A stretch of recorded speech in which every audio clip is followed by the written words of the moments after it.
Okay, let's unpack this. If you're a dedicated Torn City player, you probably spent the end of 2025, like the rest of us, wrapping up chains, maybe grabbing some of those holiday treats. Enjoying that, that temporary quiet. Exactly. But while a lot of us were distracted, something else was happening.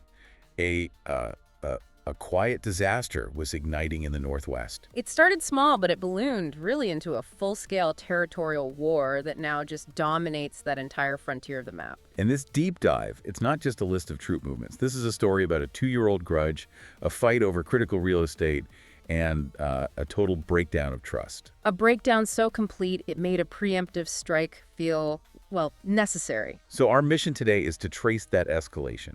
We're going to follow the path from simmering tension to all-out war between the Nameless Alliance and HT. We're looking for those, those aha moments. The moments that explain why this became inevitable. Right.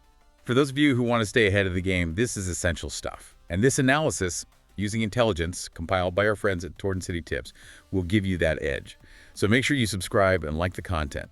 You won't want to miss this. To really get it, we have to start to flashpoint, the very beginning. And it was a flash, wasn't it? The quiet ended violently.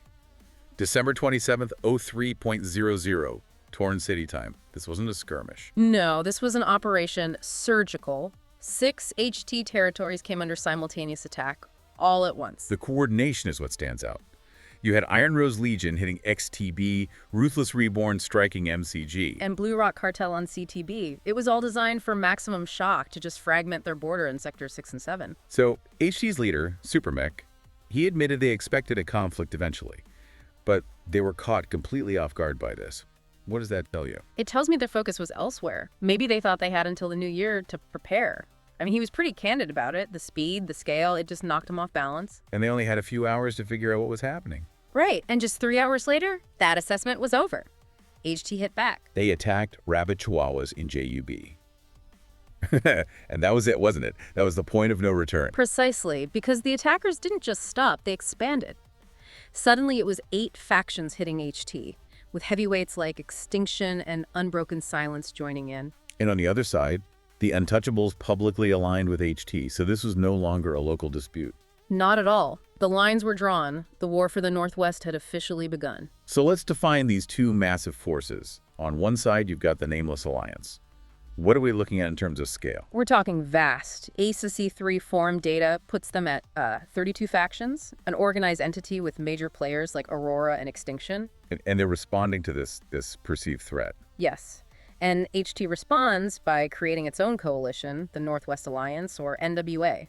Supermech confirmed 13 factions joined up, including Victory Through Harmony and Violent Resolution. So we're talking about nearly 50 factions drawn into this conflict.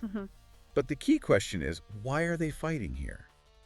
It's all about the map, isn't it? It's all about geography. We're talking Sectors 6 and 7. And the crucial feature there is the airport. Which you can't control. You can't bypass it. You can't claim it. It's just there. Exactly. So all movement, all logistics, it's all dictated by who owns the land directly around it. It creates these natural choke points. And this is where that 2-year-old grudge comes from. Yeah. This is why this whole thing was, a ticking time bomb. Absolutely. The tension is all centered on 3 very specific elongated tiles. ITB and JTB are among them. By those 3. Because they're narrow, and they sit right next to that impassable airport terrain. If you control them, you don't just own land, you own the highway. You control the flow of everyone and everything into the northern part of the map. It's immense leverage. It's like controlling a mountain pass. The land itself isn't huge, but its strategic value is off the charts. Which brings us to the wound. We have to go back 2 years to understand the resentment that's been fueling HT. At that time, HT controlled those choke point tiles. They did. And Operation Butterfly Net, OBN, and its allies decided that was an unacceptable risk. So they pressured HT. It was more than pressure, it was an ultimatum. Supermech said an OBN leader gave them 4, maybe 5 hours to surrender the tiles to Nameless. Or what? Or face a full-scale invasion. It was comply or be annihilated. They complied, but that scar, that never healed. And that's the core of it. From HT's perspective, they earned that land in past wars. And to have it just taken. By political force, yeah. Supermick called it arrogance. He felt that Nameless factions were making demands for land they hadn't actually fought to win. But if you look at it from the other side, from OBN and Nameless's perspective, His story completely changes. Prince, from In Memory of the Fallen, he saw HT's control of that choke point as a huge, long-term strategic threat. because Nameless is basically OBN's junior partner. A fiercely loyal one. And their main job is to act as a buffer, to make sure no hostile bottleneck can form near OBN territory. So for them, taking those tiles wasn't an injustice. It was a strategic necessity. Clearly. So you've got this clash. Strategic necessity versus this deep 2-year-old wound. And yet, somehow, they managed to keep things civil. Outwardly, yes. Almost friendly. They were cooperating in Halloween change, sharing intel on fake walls.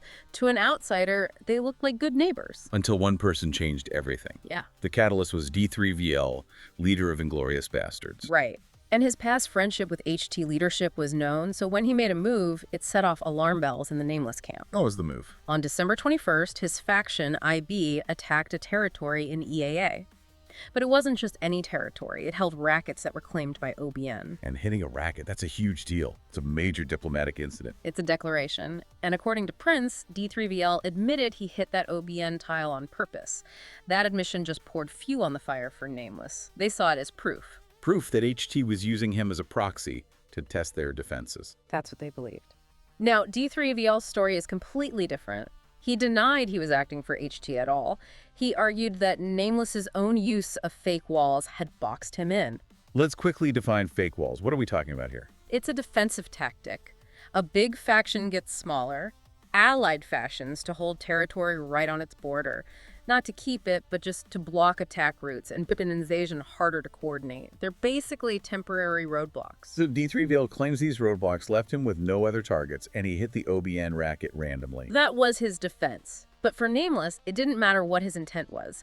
They then found what they considered the smoking gun, a secret Discord server. Out of that server. They found a hostile coalition actively planning a major attack on Nameless, scheduled for the new year. And that changed everything. It changed everything. Prince said once they saw that, waiting was no longer an option.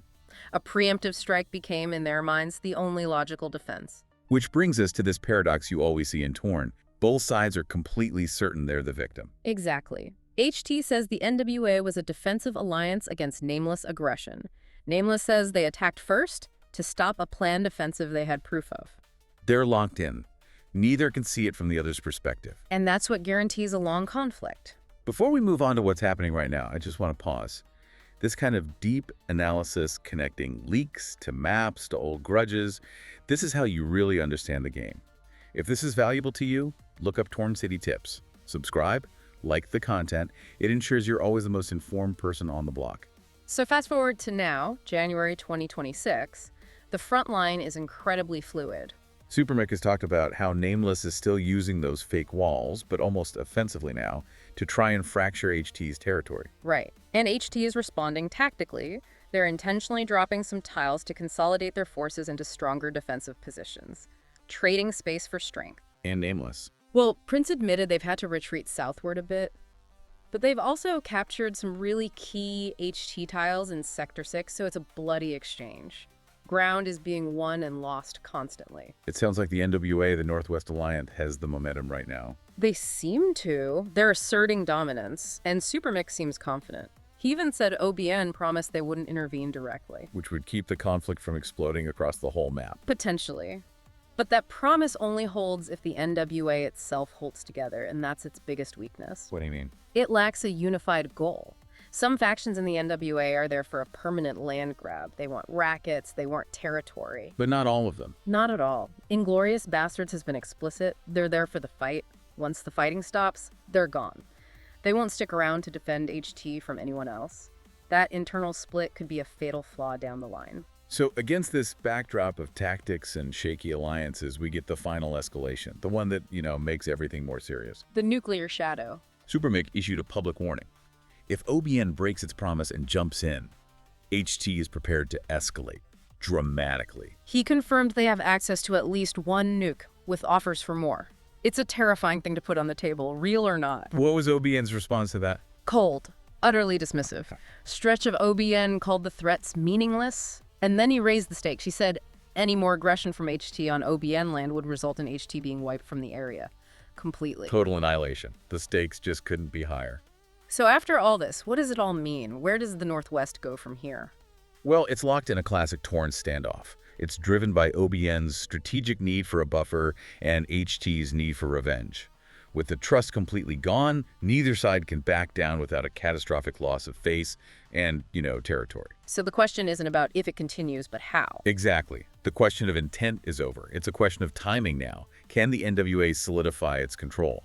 Or will reinforcements for Nameless, like onion smugglers and drop bearers, just delay a massive counterattack? An attack that could finally drag OBN into the fight directly.